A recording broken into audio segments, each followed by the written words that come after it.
জানিয়ে দিব হাতে থাকা সর্বশেষ আপডেট আন্তর্জাতিক সংবাদ। প্রথমেই সংবাদ শিরোনাম, এরপর বিস্তারিত। মালয়েশিয়ায় ঈদুল ফিতর শনিবার। আরও জানিয়ে দিব হরমুজ প্রণালীতে টোল নিতে চায় ইরান। আরও জানিয়ে দিব যুক্তরাষ্ট্র ও ইসরায়েলের আরও ৯৭ গুপ্তচর গ্রেপ্তার করল ইরান। সর্বশেষ জানিয়ে দিব পিছু হটল যুক্তরাষ্ট্র, ইরানের নিষেধাজ্ঞা শিথিলের ঘোষণা। এতক্ষণ শুনছিলেন সংবাদের শিরোনাম, এরপর বিস্তারিত। মালয়েশিয়ায় ঈদুল ফিতর শনিবার।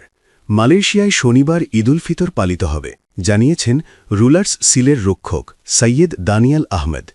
বৃহস্পতিবার ১৯ মার্চ সন্ধ্যায় টেলিভিশনে দেওয়া এক ঘোষণায় রুলার্স কনফারেন্সের পক্ষ থেকে এ ঘোষণা দেওয়া হয়। সৈয়দ দানিয়াল আহমেদ বলেন, দেশজুড়ে ২৯ স্থানে শাওয়াল মাসের চাঁদ দেখার চেষ্টা করা হলেও তা দেখা যায়নি। এর পরিপ্রেক্ষিতে এই সিদ্ধান্ত নেওয়া হয়। টেলিভিশন ভাষণে তিনি বলেন, শাসকদের সম্মতিক্রমে আমি ঘোষণা করছি যে মালয়েশিয়ার সব রাজ্যে হরি রায়া আইদিল ফিতরি উদযাপনের তারিখ নির্ধারণ করা হয়েছে শনিবার ২১ মার্চ।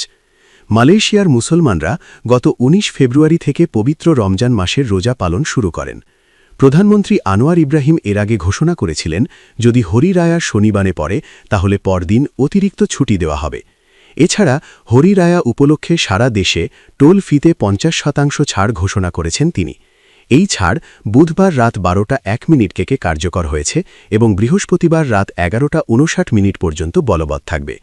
মালয়েশিয়ান হাইওয়ে কর্তৃপক্ষ জানিয়েছে, হরি রায়া উপলক্ষে যাতায়াতের ব্যস্ত সময়ে প্রধান সড়ক ও এক্সপ্রেসওয়েগুলোতে ৩.৪৯ মিলিয়নেরও বেশি যানবাহন চলাচল করবে বলে ধারণা করা হচ্ছে। মালয়েশিয়া হরমুজ প্রণালীতে টোল নিতে চায় ইরান। বিশ্বের মোট তেল ও তরলীকৃত গ্যাসের ১/৫ যে গুরুত্বপূর্ণ পানিপথ দিয়ে পরিবাহিত হয়, সেই হরমুজ প্রণালী দিয়ে যাতায়াতকারী জাহাজের ওপর ট্রানজিট ফি বা টোল আরোপের একটি প্রস্তাব বিবেচনা করছে ইরান।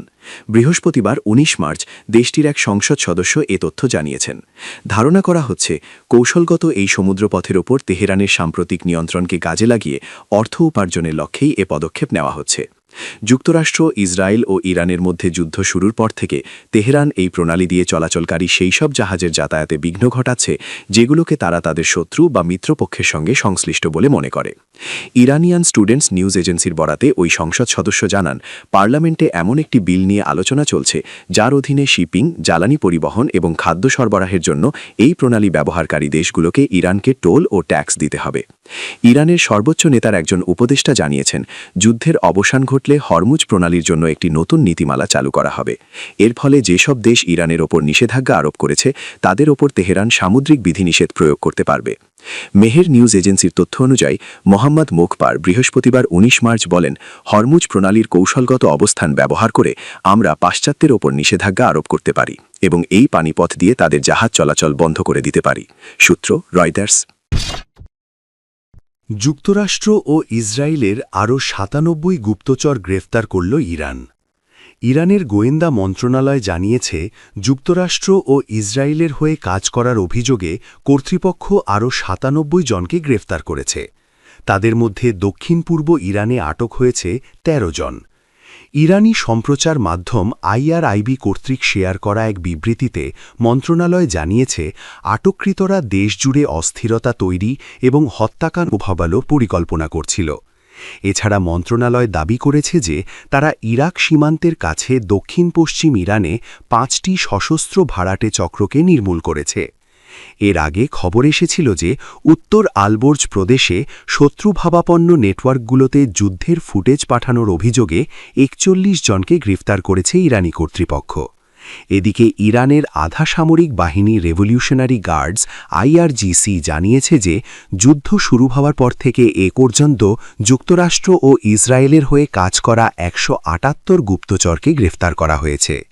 ইরানের মেহের নিউজ এজেন্সি এ তথ্য নিশ্চিত করেছে। IRGC জানায়, গ্রেফতারকৃতরা রেড ক্রিসেন্ট সেন্টার এবং বিভিন্ন চেকপোস্টের ছবি ও লোকেশন মার্কিন এবং ইসরায়েলি গোয়েন্দা সংস্থাকে পাঠিয়ে আসছিল, যাতে করে ওই স্থানগুলোকে লক্ষ্যবস্তু বানানো যায়। আটককৃতদের মধ্যে বেশ কয়েকজন বিদেশি নাগরিকও রয়েছে।